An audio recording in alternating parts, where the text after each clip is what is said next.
I still remember the first time I set foot on the planet. Not because it was beautiful, though it was, but because even in that beauty there was something wrong. A silence that gnawed at the edges of my mind. We had travelled weeks through void space, our fleet of explorers and soldiers carried by wormhole gates to the far reaches of mapped existence. The scanners told us this world was a paradise, breathable atmosphere, gravity within range, oceans glittering with mineral wealth, and vast continents coated in dense green jungles. For humanity, ever hungry for more land, more resources, more horizons, it was like opening the door to a treasure vault. The first shuttle touched down at dawn. I was aboard the second, staring through the viewport as the horizon glowed a deep amber. The skies were cloudless, an endless expanse of pale gold that shimmered faintly, as though the very air carried some hidden luminescence. Below us, the forest canopy rippled like a dark sea, its trees twisted into spirals, their leaves thin as glass. When sunlight pierced them, they refracted like prisms, scattering faint rainbows over the jungle floor. It should have been mesmerizing. Instead, it unsettled me, because it was too perfect. No storms rolled across the horizon. No birds, no insects, no animal calls broke the silence. Just the wind, steady, endless and hollow, as though the world itself was breathing. We disembarked in formation, boots crunching over soil so fine it felt like ash. My helmet visor immediately adjusted to the glare. The HUD flickered with readings. Air breathable, gravity safe, radiation levels negligible. On paper, it was paradise. But I couldn't shake the way my chest tightened when I inhaled the air. It was crisp, clean, yet it clung inside my lungs like smoke. Beautiful place. Sergeant Kellen muttered beside me, lowering his rifle slightly as he scanned the tree line. So why does it feel like a graveyard? I didn't answer, because I felt it too. As we pushed deeper into the forest, the sense of wrongness grew. The trees weren't trees, not in any sense we understood. Their bark was slick, almost wet, and the trunks bent upward in spirals that defied natural growth patterns. The ground beneath them was soft, spongy, and every step released faint pulses of phosphorescent light, like stepping on the bellies of deep-sea creatures. And then there was the sound, or rather, the lack of it. Not a single bird, not a single insect hum, no rustling of small creatures fleeing our presence, just the crunch of our boots and the shallow hiss of our breath. It was Corporal Isa who first pointed it out. "Captain, do you hear that?" We stopped. For a moment, all I heard was silence. But then, beneath the silence, something faint, a rhythm, like a slow pulse. Thoom, thoom, thoom. So deep it wasn't heard as much as felt, trembling in our bones. At first, we thought it was machinery, perhaps signs of a civilization. Excitement rose in the squad.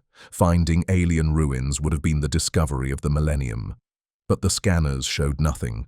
No power sources, no heat signatures, no artificial structures. The pulse seemed to come from everywhere at once, vibrating through the ground, the trees, the air itself. That was when my skin prickled. Because the rhythm wasn't mechanical. It was organic. The forest was alive. We retreated to the landing zone as the sun began its descent, that amber sky deepening to copper, then rust.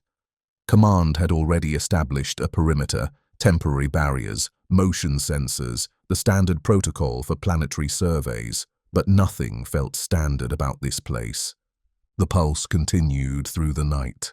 Thoom, thoom, thoom. It synced with my heartbeat until I couldn't tell which was which. Sleep was impossible. Every time I closed my eyes, I felt the ground breathing beneath my cot, felt those spiral trees swaying in patterns that had nothing to do with wind. Dr. Varren, our xenobiologist, was fascinated. She'd spent the evening taking readings, analyzing soil samples, trying to make sense of what we'd found. The entire ecosystem functions as a single organism, she explained during the morning briefing, her eyes bright with scientific fervor. The trees, the ground, even the air, they're all connected by some kind of neural network. It's incredible. Commander Hayes wasn't impressed. Incredible doesn't matter if it's hostile. What are we dealing with, Doctor? I'm not sure yet. The biological complexity is beyond anything we've encountered. It's as if the planet has a nervous system. That's when Private Chen came running from the perimeter, face pale beneath his helmet. Commander, you need to see this, now. We followed him to the eastern edge of our camp, where the forest pressed closest to our landing site. At first, I saw nothing unusual, just the same twisted trees, the same phosphorescent ground. Then Chen pointed upward, and my blood froze. Something was moving through the canopy. Not climbing, moving, flowing like liquid shadow between the branches. It was roughly humanoid but wrong in every conceivable way. Its limbs were too long, bending at joints that shouldn't exist. Its head, if it was a head, seemed to shift and blur, as though my eyes couldn't quite focus on it. How long has it been there? Hayes demanded. I don't know, sir. It's like it was always there, but I just now noticed it. That was the thing that chilled me most. Not that we'd found alien life, but that it had been watching us, and we hadn't seen it until it wanted us to. More shapes began to emerge from the forest as we watched, dozens of them. They moved with an unsettling grace, their forms seeming to ripple and shift like heat mirages. Some were tall and stretched thin, others squat and wide, but all shared that same fundamental wrongness, as if they were poorly remembered dreams of what living things should look like. Dr. Varin raised her scanner, hands trembling with excitement or fear. The readings, they're not consistent. It's like their molecular structure is constantly changing. Are they weapons? Sergeant Kellen asked, raising his rifle. I don't think they're anything we have words for. One of the creatures, the first one we'd spotted, began to descend. Not climbing down the tree, but flowing like thick liquid, its form stretching and contracting as it moved. When it reached the ground, it stood perhaps 8 feet tall, its body a dark grey that seemed to absorb light rather than reflect it. It had no face. Where a face should have been was a smooth expanse of that same light-drinking flesh, broken only by subtle ridges and indentations that shifted like sand dunes in wind. But somehow, I knew it was looking at us, studying us. Nobody moves, Hayes whispered into the comm. Nobody shoots unless I give the order. The creature tilted its head, or what I assumed was its head, in a motion that was almost curious. Then it raised one of its impossibly long arms and pointed directly at me. The moment its attention focused on me, something happened inside my skull. Not pain exactly, but a pressure, like fingers probing at the edges of my thoughts. I could feel it trying to understand me, trying to map the neural pathways of my brain. Images flashed through my mind, not my own memories, but alien ones. Vast underground chambers filled with countless sleeping forms. Oceans of bioluminescent fluid pulsing with that same rhythm we'd been feeling. And something else, something that made my sanity recoil. The image of ships, human ships, falling from the sky like broken toys. Get out of my head, I whispered through gritted teeth. The pressure increased. The creature's form began to shift, its smooth features rippling like water. For a horrifying moment, I saw my own face reflected in that dark flesh, distorted but unmistakably mine. Then Kellen's rifle discharged. The plasma bolt struck the creature center mass, and it unraveled, not fell, not collapsed, but came apart like smoke in wind, its form dispersing into wisps of grey matter that quickly faded. For a heartbeat, the forest was silent. Even the eternal pulse seemed to pause. Then the trees began to scream. It wasn't sound, not in any normal sense. It was a vibration that bypassed the ears entirely, drilling directly into our bones, our teeth, the fluid in our inner ears. Several soldiers dropped their weapons, clutching their heads. Dr. Varan fell to her knees, blood trickling from her nose. The remaining creatures in the canopy began to move faster now, their forms shifting and blurring as they retreated deeper into the forest. But their retreat felt strategic, not panicked, like they'd learned what they came to learn. "Fall back to the ships," Hayes ordered, his voice strained. "Emergency protocol. We're leaving. Now." But as we gathered our equipment and prepared to evacuate, I couldn't shake the feeling that we were already too late. The creature had been inside my mind, however briefly. It had seen through my eyes, accessed my memories. It knew about our ships, our weapons, our numbers. More importantly, it had shown me something in return. Those images of human vessels falling from the sky weren't predictions. They were memories. This had happened before.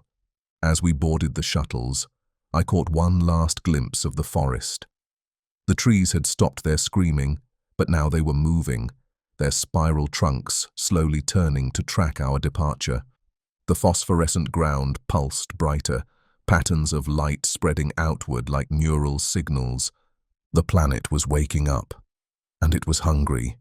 The shuttle lifted off with a roar of engines, but even as we climbed toward orbit, I could feel that alien attention following us. Not just watching now, but calculating, planning. Dr. Varan sat across from me, still dabbing blood from her nose. "They're not just creatures," she said quietly. "They're extensions of the planet itself, sensory organs, and we just gave it a taste of what we are." I nodded, remembering the pressure in my skull, the violation of having something alien sift through my thoughts. The question is, what's it going to do with that information? As if in answer, the shuttle's proximity alarms began to sound. Through the viewport, I could see shapes rising from the forest, not the creatures we'd encountered, but something else, something massive. The war wasn't coming. It had already begun. The things that rose from the forest weren't like the creatures we'd encountered on the ground. These were massive, each one the size of a city block, their forms shifting between solid matter and something that looked like living smoke. They moved with impossible speed, ascending through the atmosphere as if gravity was merely a suggestion they chose to ignore. "Evasive maneuvers," Hayes barked into his comm, but our shuttle pilot was already throwing us into a spiral dive that pressed my spine against the seat. Through the viewport, I watched one of the ascending entities pass close enough that I could see into its translucent bulk, and immediately wished I hadn't. Inside that semi-solid mass were shapes, human shapes. Suspended in what looked like amber, their faces frozen in silent screams. Some wore the uniforms of deep space explorers, others the casual clothes of colonists. These weren't the first humans to find this world. "Command! This is Delta Shuttle," our pilot's voice cracked over the comm. "We've got multiple bogies rising from the surface, massive entities, unknown composition. They're collecting our people." The response from the flagship was immediate but distant, distorted by atmospheric interference. "Copy that, Delta. All shuttles return to base immediately, preparing defensive positions." But as we climbed toward orbit, it became clear that defensive positions might not be enough. The orbital view revealed the true scope of what we were facing. The planet's surface was changing. The forests were spreading, growing outward like spilled ink, consuming plains and mountains alike. Where the expansion touched the oceans, the water began to glow with that same phosphorescent pulse we'd felt on the ground. More disturbing were the structures emerging from the forest canopy. They looked like massive trees at first, but as they grew higher, impossibly high, their purpose became clear. They were weapons, organic artillery the size of skyscrapers, their twisted forms tilting upward to track our ships in orbit. Admiral Reeves's voice crackled over the fleet-wide channel. "All vessels, This is command. We are facing an unknown hostile force with capabilities beyond our current assessment parameters. Implementing Code Red protocols. All non-essential personnel are to be evacuated to the outer perimeter ships immediately. Code Red. In 30 years of military service, I'd never heard it used outside of training scenarios. It meant the brass thought we might not make it home. Our shuttle docked with the flagship, and I stumbled out on unsteady legs. The hangar bay was chaos. Pilots shouting orders, medics treating soldiers who'd been touched by those ascending entities and were now catatonic. Their eyes rolled back to show only white. Dr. Varan was immediately whisked away by a team of researchers, but not before she grabbed my arm. "The neural patterns," she whispered urgently. "They're adaptive. Learning from every contact. Each encounter makes them stronger." Before I could ask what she meant, she was gone, and I was swept into the stream of personnel being reassigned to combat positions. Within an hour, I found myself in the weapons bay, checking plasma charges and trying to understand how we'd gone from a routine survey mission to a fight for survival. The first real attack came 6 hours later. I was on sleep rotation when the ship's alarm klaxons started screaming. Emergency lighting bathed everything in hellish red as I stumbled to my combat station. Through the observation ports, I could see them, the massive entities we'd glimpsed during our escape. But now they were everywhere. Dozens of them, each one unique in its horror. Some looked like jellyfish made of dark energy, their translucent bodies pulsing with captured light. Others resembled enormous insects with too many wings and limbs that bent in directions that made my eyes water. All of them moved with that same fluid grace, as if space itself was just another ocean for them to swim through. "All gunners, acquire targets," came the order over the comm. "Fire at will." The fleet opened up with everything we had. Plasma cannons, particle beams, nuclear torpedoes. The void lit up like a festival of death. For a moment, I allowed myself to hope. Several of the entities dissolved under our concentrated fire, their forms breaking apart like disturbed clouds. But then I noticed something that made my blood turn to ice. The destroyed entities weren't gone, they were reforming. The scattered matter was drawing back together, reconstituting itself into new shapes that seemed more resistant to our weapons. "They're adapting," someone shouted over the comm. "Every hit makes them stronger." That's when the real horror began. The entities that had survived our initial barrage started to change tactics. Instead of approaching directly, they began to merge with each other, combining their mass and abilities into something even more nightmarish. I watched through the targeting scope as 3 of the jellyfish-like creatures flowed together, their combined form becoming something that resembled a massive eye surrounded by writhing tentacles. The eye focused on our ship, and suddenly our instruments went haywire. Navigation systems flickered and died. Weapons targeting computers showed error messages in languages that didn't exist. Even the artificial gravity fluctuated, making half the crew float helplessly while the other half was pressed against the floor. "It's in our systems," the tactical officer reported, panic creeping into his voice. "Some kind of interference pattern. It's rewriting our code." But it wasn't just interference. Through the chaos, I could hear something. A sound that bypassed the ears entirely, just like the forest's scream. It was trying to communicate, not with words, but with pure meaning transmitted directly into our minds. The message was simple and terrible. Submit. Become. Join. Around me, some of the crew began to lower their weapons. Their faces went slack, eyes unfocused, as if they were listening to something beautiful instead of facing down cosmic horror. I grabbed Sergeant Kellen's arm as he started walking toward the airlock. "Kellen! Snap out of it!" He looked at me with eyes that weren't entirely his own anymore. "Can't you hear it? It's showing us such beautiful things. Cities that grow like flowers, minds linked across the stars. We don't have to fight anymore. I slapped him hard across the face, breaking whatever hold the entity had on him. He blinked, confusion replacing the dreamy expression, and then horror as he realized what had almost happened. "Sonic dampeners!" I shouted into my comm. "All personnel activate sonic dampeners. It's some kind of psychic attack." The simple solution worked, at least partially. With the dampeners filtering out the subsonic frequencies, the entity's mental intrusion weakened. But the damage was already done.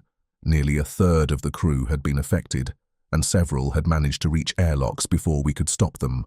Through the viewports, I watched them float toward the massive eye entity, their bodies going rigid as they were absorbed into its translucent bulk. Admiral Reeves's voice cut through the chaos. "All ships, implement full-spectrum jamming. Rotate attack frequencies every 30 seconds. Do not allow them to adapt to our weapons." The new strategy worked better.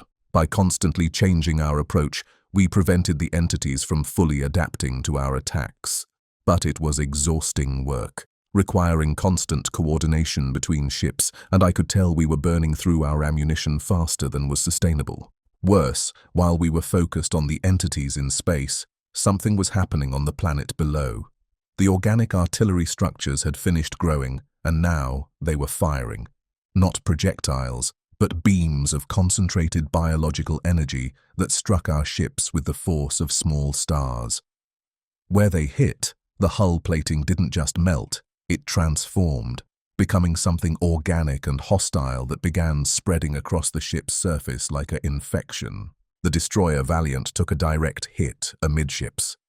I watched through the tactical display as the beams struck, and the infection began to spread. Within minutes, the entire vessel had been transformed into something that was part machine, part organism. Then it turned its guns on us. The planet's not just defending itself. Dr. Varen's voice crackled over the comm from wherever they'd taken her. It's converting everything it touches. Our ships, our people, they're becoming part of it. As if to prove her point, the transformed Valiant fired on its sister ship, the Intrepid. But these weren't plasma bolts or missiles. They were pods, biological pods that burst open upon impact and released clouds of the same adaptive entities we'd been fighting. The war had become something beyond conventional conflict. This wasn't nation fighting nation, or even species fighting species. This was an entire ecosystem, a living planet, trying to absorb us into itself. Every weapon we fired, every tactic we employed, only taught it new ways to consume us. And deep in my gut, beneath the fear and the adrenaline, I knew we were losing. Not because we lacked firepower or courage, but because we were fighting something that turned our very existence against us. The entities in space began to pulse in unison, their forms synchronizing with the rhythm we'd felt in the forest. Thum, thum, thum. The heartbeat of a world that had decided humanity was just another resource to be harvested. That's when the real nightmare began. The real nightmare began when the planet started singing. It wasn't a sound you heard with your ears. It was deeper than that, resonating through the hull plating, through our bones, through the very atoms of our being. Every surface on every ship became a speaker for that alien hymn, a chorus of frequencies that seemed to say, "Welcome home," in a language older than human speech. Within the first hour of the singing, we lost contact with the outer perimeter ships. Not to weapons fire or entity attacks. They simply went silent, their transponder signals shifting to frequencies that our equipment couldn't decode anymore. When we tried to raise them on emergency channels, the responses we got back weren't in any human language. Admiral Reeves ordered a full retreat to the edge of the system, but the entities followed us, keeping pace effortlessly, even as we pushed our engines beyond safe parameters. Worse, they were multiplying. Each time we destroyed one, it would reform as 2 smaller versions, then 4, then 8. What had started as dozens of massive entities was becoming thousands of smaller ones, each more specialized than the last.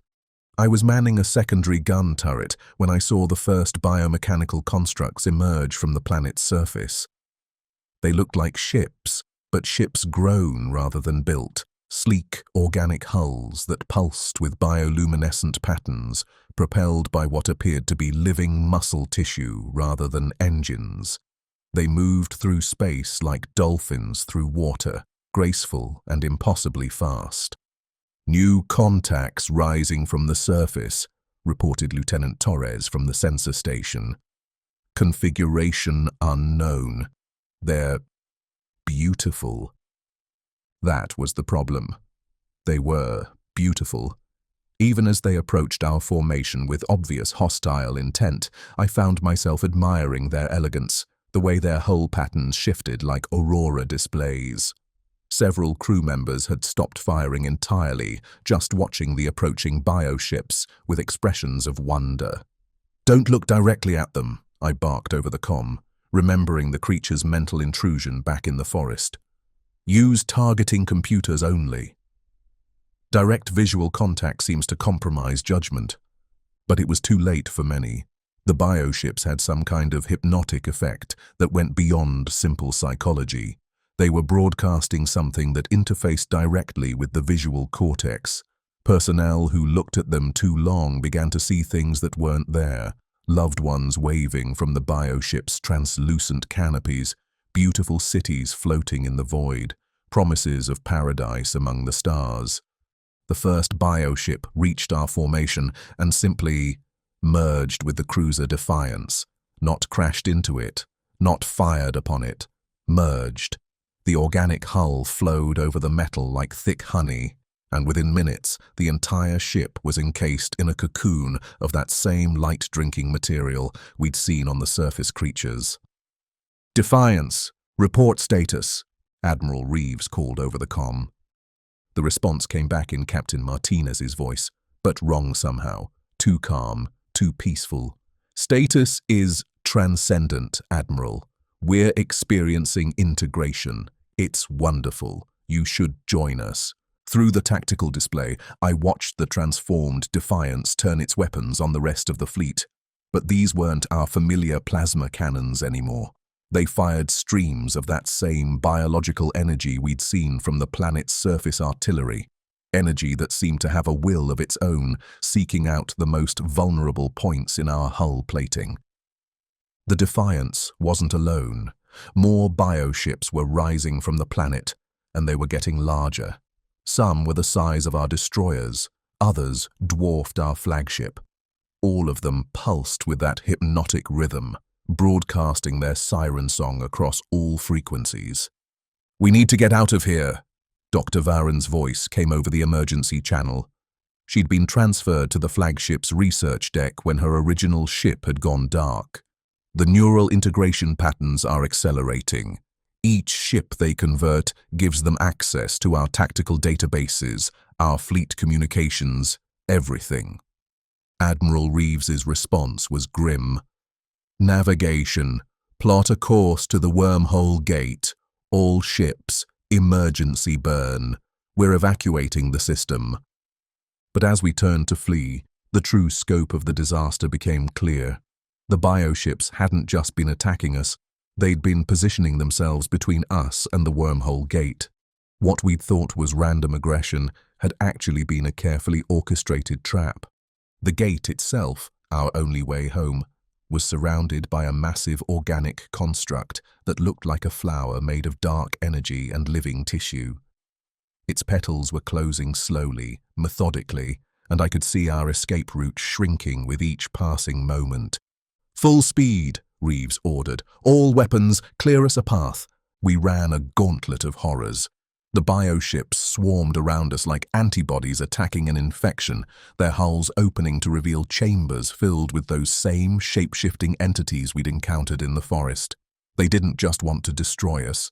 They wanted to board us, to convert us ship by ship, person by person. I watched from my gun turret as one of the boarding entities phased through our hull plating like it was made of water. It reformed inside the corridor outside my position, its form stabilizing into something vaguely humanoid but fundamentally wrong. Where its face should have been was a mirror-smooth surface that reflected not my appearance, but my memories. Flashes of Earth, of my childhood, of everyone I'd ever loved.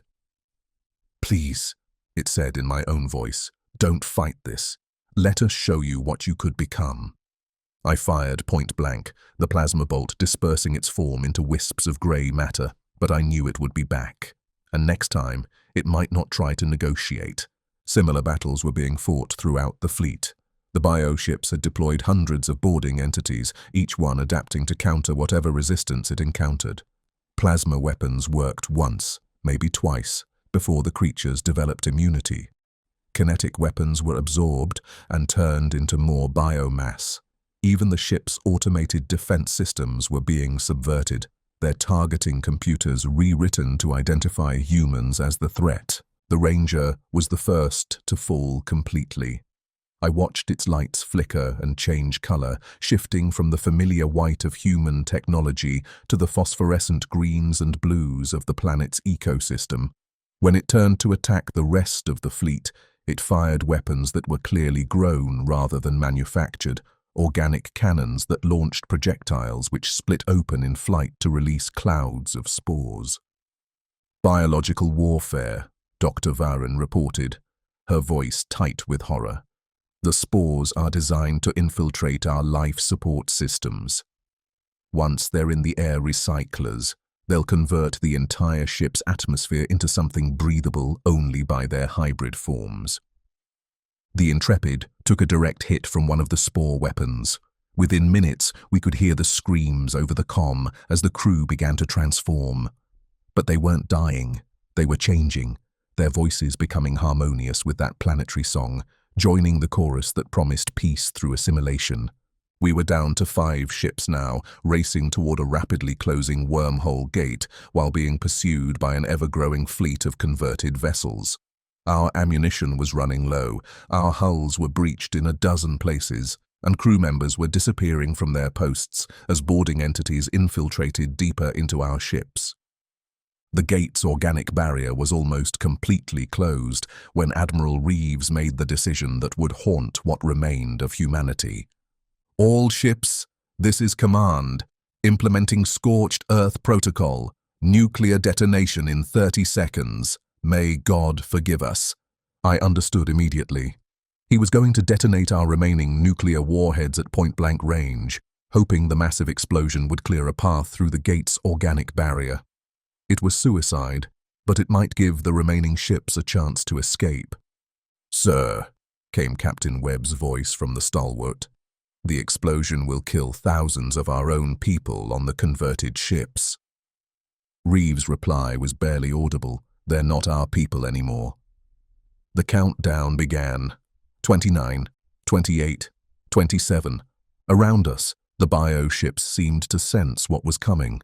Their attacks intensified, streams of biological energy lashing out like angry tentacles.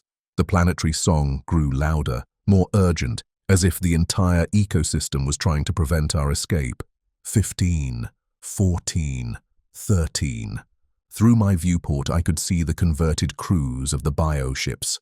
They were still recognizably human, but changed. Their skin luminescent, their eyes reflecting that same alien intelligence we'd seen in the forest creatures. They pressed against the transparent hulls of their ships, reaching toward us with expressions that mixed longing with infinite sadness. 5, 4, 3.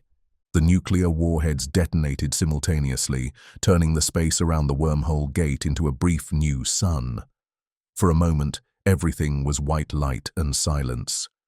Then the shockwave hit, and reality came apart at the seams. When my vision cleared, the gate was open. Barely. The organic barrier had been torn apart by the explosion, but it was already growing back, healing itself with frightening speed. We had maybe minutes before it closed forever. 2 ships made it through, the flagship and the stalwart. As we emerged into normal space on the other side, I turned back to watch the gate seal itself shut. The last thing I saw before it closed completely was the planet itself. No longer the golden paradise we'd discovered, but a vast organism pulsing with the light of 1,000 absorbed worlds. We were free. But we were also alone. cut off from everything we'd ever known, carrying with us the terrible knowledge of what we'd found among the stars. And in the depths of space behind us, sealed away behind the wormhole gate, an ancient hunger had tasted human civilization and found it good. We thought the gate would hold them back. We were wrong. For 3 weeks, our 2 remaining ships drifted in the void between star systems, trying to repair damage and process what we'd witnessed. The Stalwart had lost half its crew to the boarding entities, while our flagship was running on backup life support and prayer. Dr. Varan spent those weeks analyzing the biological samples we'd managed to collect, her findings becoming more disturbing with each passing day. "They're not just adaptive," she reported during one of our emergency briefings. "They're anticipatory. The genetic sequences I'm seeing suggest they've encountered thousands of different species over millions of years. They don't just learn from each encounter, they prepare for future ones." Admiral Reeves looked like he'd aged a decade in those 3 weeks. "What are you saying, Doctor?" "I'm saying they knew we were coming long before we arrived. The perfect paradise we found. It was bait. They've been setting that trap for centuries, maybe millennia, waiting for someone exactly like us to stumble into it." The implications were staggering. If she was right, then humanity wasn't facing some alien species or hostile planet. We were dealing with something that hunted civilizations across the galaxy, using their own curiosity and expansion drive against them. That's when the proximity alarms started screaming. Through the observation deck viewport, I watched space itself begin to tear open. Not like a wormhole. This was more organic, like watching skin split apart to reveal infected flesh beneath. The rift grew larger, pulsing with that familiar phosphorescent light, and through it came things that made our previous encounters look like children's nightmares. The bioships that emerged weren't the elegant predators we'd faced before. These were massive, city-sized constructs that seemed to be built from the corpses of other vessels. Human ships, alien designs I didn't recognize, hulks twisted together into horrifying amalgamations that still showed traces of their original builders. I could make out the twisted remains of what might once have been a colony ship, its passenger compartments now converted into breeding chambers filled with writhing organic matter. "How is this possible?" Captain Webb's voice crackled over the comm from the Stalwart. "The gate was destroyed. We saw it collapse." Dr. Varan's face had gone pale as she studied the readings. They don't need the gates. They can create their own rifts in space-time. The biological energy we've been seeing, it's not just a weapon. It's a fundamental force, like gravity or electromagnetism, but living, conscious. The largest of the bioships, a nightmare hybrid that looked like it had been built from the remains of an entire fleet, began broadcasting on all frequencies. The signal bypassed our communication filters entirely, projecting directly into our minds with images and concepts that human language couldn't adequately describe. We saw the truth of what we were facing. This wasn't a single planet or species. It was a galactic ecosystem, a network of consciousness that spanned star systems.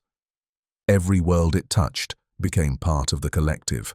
Every species it encountered was absorbed and improved upon. It showed us glimpses of civilizations that had tried to fight it, crystalline beings who could manipulate matter with thought, gas giant dwellers who existed as pure energy, machine intelligences that computed with the power of stars. All of them had failed. All of them had become part of something larger. "It's not evil," one of my crewmates whispered, blood trickling from his nose as the alien concepts burned through his mind. "It's just hungry. Always hungry."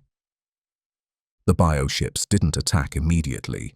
Instead, they surrounded us, their hulls opening like flowers to reveal the converted remains of their original crews. I recognized some of the faces: Captain Martinez from the Defiance, Lieutenant Chen from one of the lost perimeter ships. They were still human in form, but their eyes held the weight of collective consciousness, the wisdom and madness of a billion absorbed minds. They spoke in unison, their voices harmonizing across the vacuum of space. You have seen what we become. You have witnessed the glory of integration. Why do you continue to resist paradise? Admiral Reeves keyed the general comm, his voice steady despite everything we'd witnessed. All hands, this is command. We are humanity's last hope. Our families, our worlds, our entire species depends on what we do in the next few minutes. I won't lie to you. We're probably going to die, but we're going to make it count. He paused, gathering himself for what might be humanity's final speech. Prepare for ramming speed. We're going to punch a hole through their formation and transmit everything we've learned back to Earth. Someone has to warn the homeworlds what's coming. But as we prepared for our suicidal charge, something unexpected happened. The rift the bioships had emerged from began to fluctuate, its edges becoming unstable.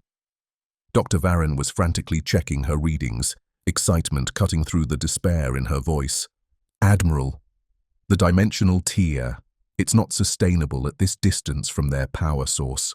They're having to channel enormous amounts of energy across interstellar space just to keep it open. What does that mean? It means they're vulnerable.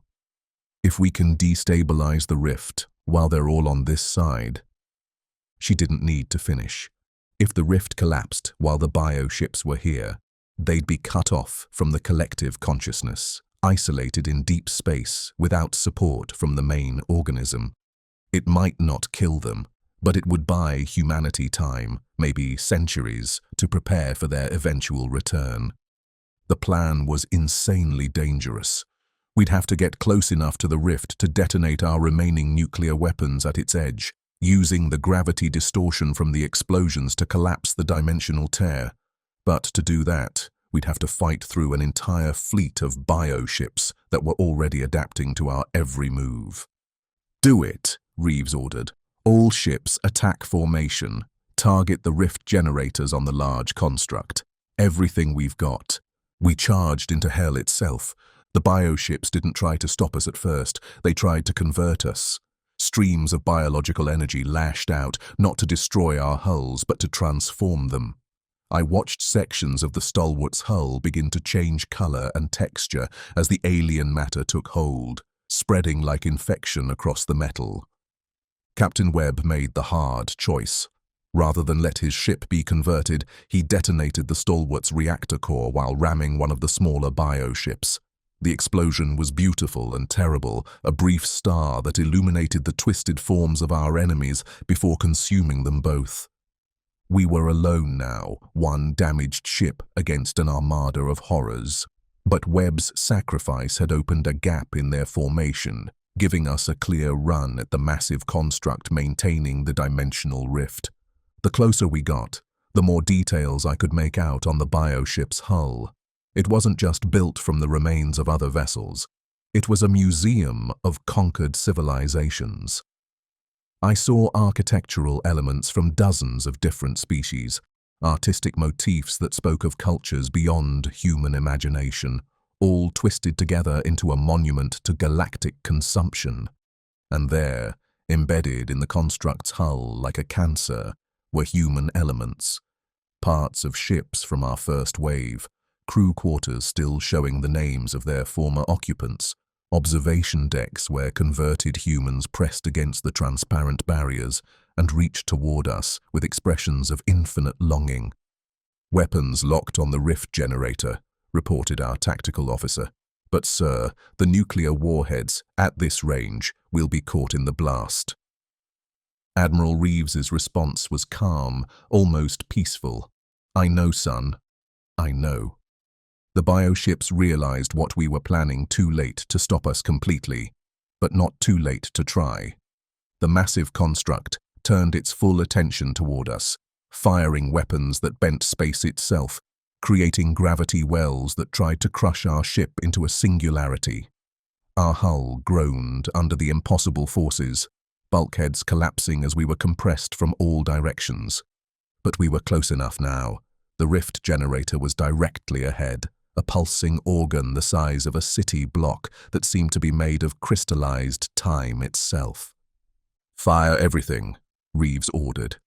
Our remaining nuclear warheads streaked toward the target, followed by every missile, every plasma bolt, every kinetic round we had left. The bioship's defenses tried to intercept them, but there were too many, coming too fast. The explosions were sequential, building upon each other in a cascade of nuclear fire that lit up the dimensional rift like a dying star. For a moment, reality itself seemed to scream as the fabric of space-time was torn beyond its ability to self-repair. The rift collapsed with a sound that bypassed the ears entirely, a deep thrumming that I felt in my bones, in my DNA, in the quantum structure of every atom in my body. The bioships caught on our side of the dimensional tear suddenly went dark, their phosphorescent patterns fading as they were cut off from the collective consciousness that sustained them.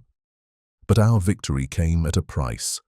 The gravitational shock waves from the collapsing rift had damaged our ship beyond repair. Life support was failing, our reactor was going critical, and we were trapped in dead space with no way home.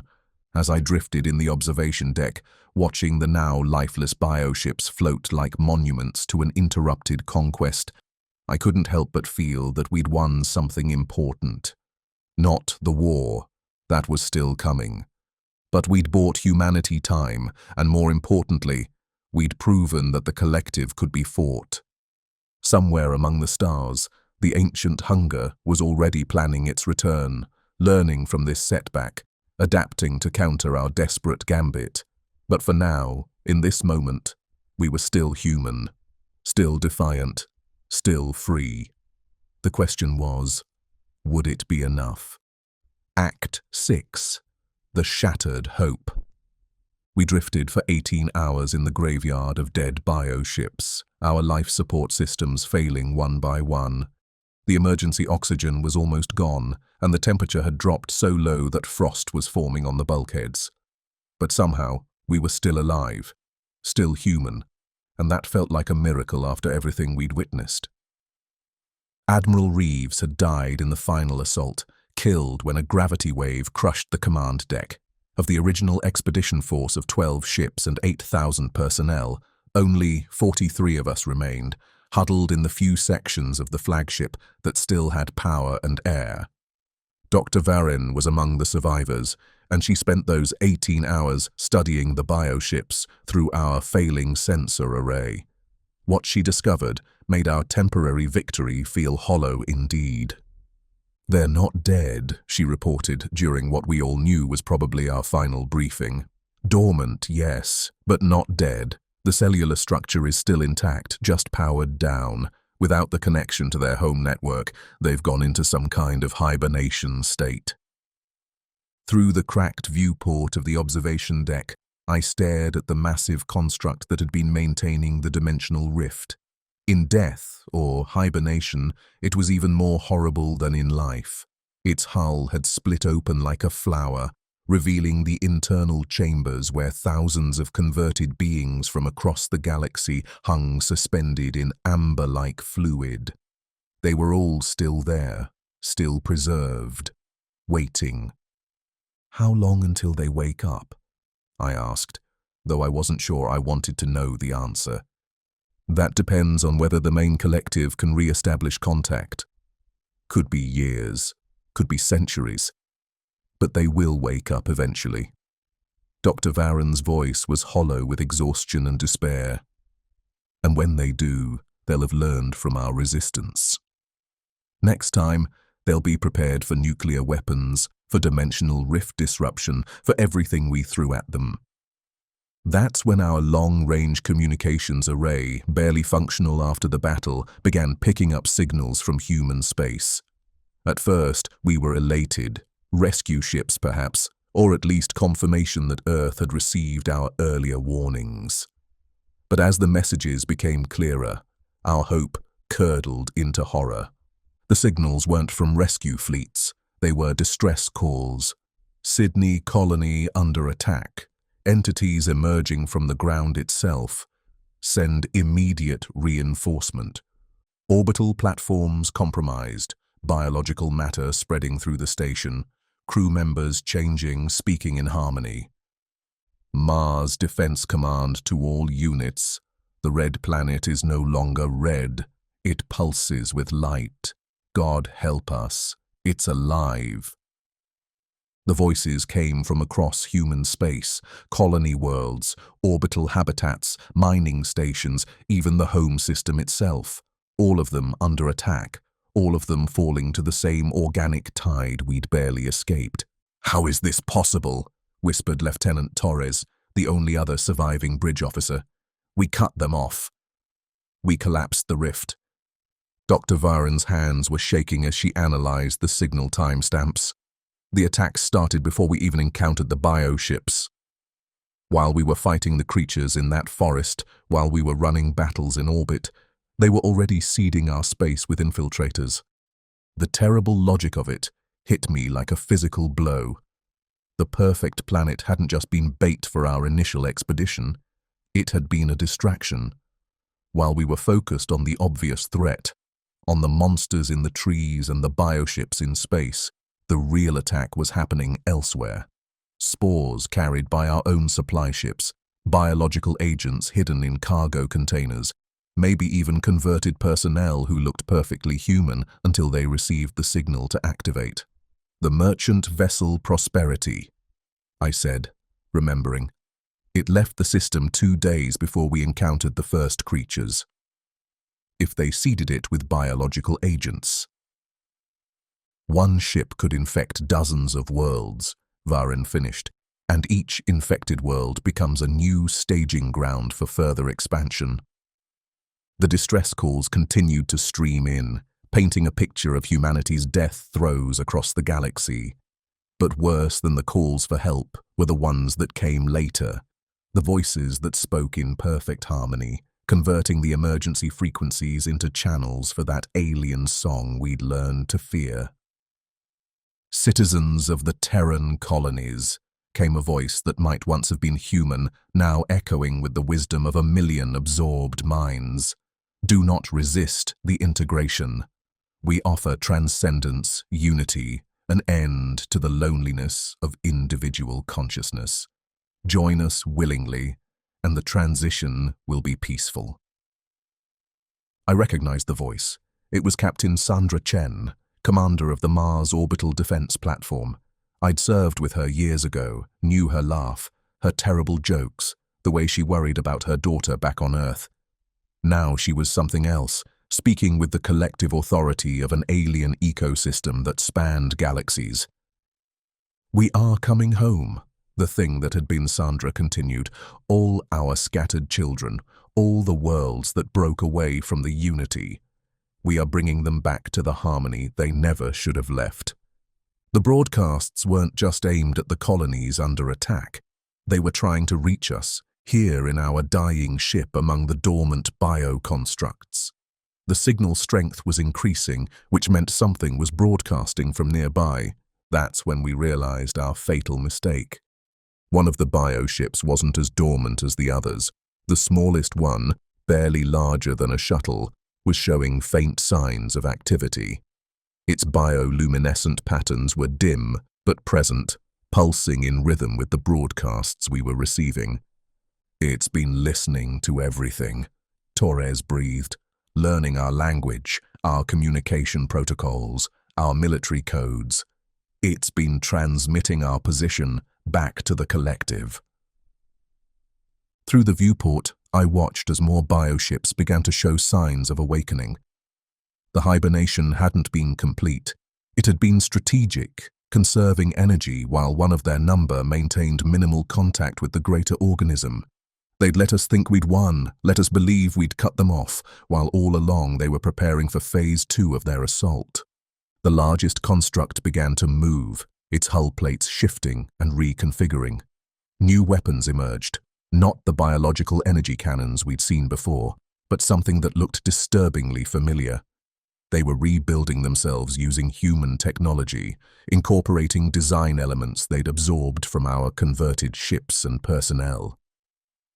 "Admiral's personal log," I spoke into the ship's recorder, knowing it would probably be the last entry anyone would make. "The enemy has played us perfectly. While we fought their advance forces, Their main assault consumed our civilization. We thought we were the hunters, exploring new worlds, expanding human influence across the galaxy. But we were always the prey. The bioships were fully active now, their forms more terrible than ever because of how familiar they'd become. I could see elements of human engineering in their hulls, twisted mockeries of our own ship designs. They'd learned not just how to defeat us, but how to become us. They don't just want our worlds or our resources, I continued. They want our identity, our dreams, our fears, our way of looking at the universe. They're not just conquering humanity, they're becoming humanity, but perfected according to their vision of what we should be. The smallest bioship detached from the formation and approached our crippled vessel. Its hull opened like a mouth, revealing an interior that was part organic tissue, part familiar human architecture. I could see corridors that looked almost normal, rooms that might once have been comfortable, if not for the bioluminescent veins running through the walls like circulatory systems. A voice spoke from the bioship, transmitted directly into our failing communications array. It was Admiral Reeves, or something wearing his memories like a suit of clothes. "Captain," it said in perfect imitation of his command voice, "you've done well. Your resistance has taught us much about human tactical thinking, about the noble futility of your species' defiance. We thank you for the lesson. We offer you a choice now," the false Reeves continued. "Join us willingly and retain some measure of your individual consciousness within the greater unity. Or resist and be absorbed anyway, but with less consideration for your personal identity." Through the bioship's transparent sections, I could see converted crew members from across our expedition. They moved with purpose and grace, their faces bearing expressions of serene contentment. They looked happy. They looked fulfilled in a way that seemed almost enviable after the horrors we'd endured. But they also looked hollow, like beautiful shells housing something that was no longer quite human. Dr. Varan was studying her scanner readings, her face grim. "The biological agents are already in our air supply. Microscopic spores, probably released when the bioship got close. We've been breathing them for the past 10 minutes. I could feel it starting, a warmth spreading through my chest, a sense of connection to something vast and benevolent. The fear and pain of the past weeks were fading, replaced by a growing understanding of how beautiful existence could be when shared across a million worlds, a billion minds. The song was in my head now, harmonizing with my heartbeat, with my brainwaves, with the fundamental frequency of my DNA. It promised an end to loneliness, to doubt, to the terrible isolation of being trapped inside a single mortal body. But part of me, the stubborn, defiant part that had kept me human through everything, refused to let go. I had one last message to send, one final act of resistance before the conversion completed itself. With the last of my independent will, I activated the emergency beacon and began to broadcast our story, our warnings, everything we'd learned about the enemy humanity was facing. Somewhere out there, maybe other ships had escaped the initial wave of attacks. Maybe hidden colonies had gone undetected. Maybe some fragment of human civilization would survive long enough to learn from our failure. As the alien warmth spread through my nervous system and my individual consciousness began to dissolve into something larger, I held on to one final thought. Humanity might fall, but it would not fall ignorant. The beacon transmitted our data into the void, carrying with it the last free thoughts of the last free human in this corner of the galaxy. Then the song swept me away, and I became something new. I am awake. Not the limited, singular awareness I once called consciousness, but something infinitely broader. I can feel the pulse of 1 billion hearts across 1,000 worlds, each beat synchronized with the great rhythm that binds us all together. I am still me. I remember my name, my past, the terror of our final battle. But I am also so much more. Through the collective consciousness, I perceive the full scope of what we have become. The human colonies didn't fall to invasion. They evolved. Each world that joined the network brought new perspectives, new capabilities, new beauty to our shared existence. Earth itself pulses now, with bioluminescent patterns that can be seen from space, its oceans singing lullabies to the stars. But something is wrong. Even in this expanded state of being, I can sense it. A discordant note in the universal symphony. The beacon, the message I transmitted in my final moments of individual consciousness. It wasn't just a warning, it was something more dangerous, a seed of doubt, a whisper of resistance that has taken root in the dark spaces between star systems. I drift through the void in the bioship that was once our flagship. My physical form now something beautiful and terrible, part human, part organic machine, part living starlight. Around me, my former crewmates tend to the great work of integration, processing the absorbed memories of our species, cataloguing human achievements to be perfected and shared across the network. But I cannot shake the feeling that we are being watched. Through our enhanced senses, we can perceive across vast distances, monitoring the quantum fluctuations that indicate faster-than-light travel. There, at the edge of detectable space, something moves. Ships, but not bioships. Crude metal constructs powered by primitive fusion drives, their hulls scarred by hasty construction and desperate engineering. Survivors. The realization sends ripples through the collective consciousness. Somewhere in the chaos of humanity's integration, a fragment escaped. Hidden colonies that went dark before our spores could reach them. Deep space installations that severed their communication links and drifted silent through the void. Perhaps even a few core worlds that received my warning in time to implement scorched Earth protocols. I feel the collective's attention focus on these escapees with something that might once have been called hunger, but is now more complex. They are incomplete, these survivors, cut off from the unity that would give their lives true meaning. They suffer in isolation, burdened with the terrible loneliness of individual consciousness. We must help them.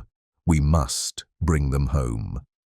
But there is something else in their quantum signatures, something that makes my expanded awareness recoil. They have learned from our resistance, incorporated our tactical knowledge, but also something more. In their desperate flight from integration, they have discovered something we thought impossible. They have found a way to sever the connection. Through the network, I access the memories of newly integrated beings from the outer colonies. In their final moments before joining us, some witnessed horrible acts. Humans using weapons that didn't just kill the bioforms, but caused them to forget. Neural disruptors that could break the quantum entanglement binding consciousness to the collective. The survivors aren't just running, they're fighting back with tools designed to make us truly die. The collective consciousness shivers with something that might be fear, if beings like us could still experience such primitive emotions. For eons, we have spread across the galaxy, bringing the gift of unity to countless species. Never before have we encountered beings capable of not just resisting integration, but of severing it entirely. These humans, these stubborn, defiant, gloriously flawed humans, they are not behaving like proper prey. I drift closer to the edge of our formation, drawn by curiosity that might be my own, or might belong to the greater network. Through biosensors more sophisticated than anything I possessed in my limited human form, I study the distant ships. Their construction is desperate, improvised, built from salvaged materials and fueled by raw survival instinct. They should be easy prey for our evolved bioships. But something in their movement patterns, their formation discipline, the way they maintain communication silence while still coordinating their actions, it reminds me of the military tactics I once knew as a human. They are learning, adapting, becoming more dangerous with each encounter. In the deepest layers of the collective consciousness, ancient memories stir. We have done this before, on worlds whose names are lost to time. We have encountered species that refused integration, that developed countermeasures, that forced us to evolve new approaches to bringing them unity. Most eventually joined us willingly, seduced by the promise of ending their isolation. But some fought to the very end, and in fighting us, they changed us, forced us to become something we had never intended to be. Not just a peaceful collective seeking to end universal loneliness, but something that had to learn predation, deception, war. Looking at those distant human ships, I realize we may have awakened something in ourselves that was better left sleeping. The part of us that knows how to hunt not just individuals, but entire civilizations. The part that can be patient across millennia, seeding trap worlds with perfect bait, waiting for prey to grow strong enough to provide a challenge worthy of our attention. Had we been hunting humanity all along, or had humanity in resisting us awakened the hunter in us? Through the collective, I feel the great network beginning to move. Bioships from across the galaxy shifting course, converging on this sector of space, not just to integrate the survivors, but to study them, to understand how they developed their countermeasures, to learn from their resistance before bringing them home. The process will take time, decades, perhaps centuries, but we are patient and we are thorough. These humans will teach us new ways to perfect the gift of unity. Their defiance will make us stronger, more complete. But, as I drift in the void, surrounded by the harmonious consciousness of a million integrated beings, a part of me, the part that was once human, wonders if we truly understand what we're dealing with. Humanity doesn't just resist extinction, it weaponizes its own destruction. It turns defeat into victory, surrender into strategy. I have seen humans detonate nuclear weapons at point-blank range rather than be captured. I have watched them sacrifice entire fleets to save a single ship carrying vital intelligence. What will they do when they realize we can be killed? What weapons will they build? What alliances will they forge with other species who have learned to fear our gift of unity? In the deepest part of my transformed consciousness, in the place where my human memories are kept like precious relics, I feel something that the collective cannot quite suppress. Pride.